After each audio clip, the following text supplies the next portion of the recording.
Kandinsky deia que el vermell és intens, enèrgic i juganer. Li recordava el so alegre i lleuger d'un violí.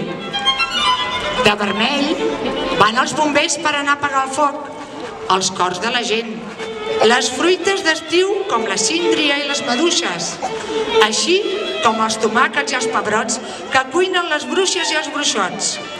Avui els nens i nenes d'I3A ens porten el color vermell ballant com només ells saben fer.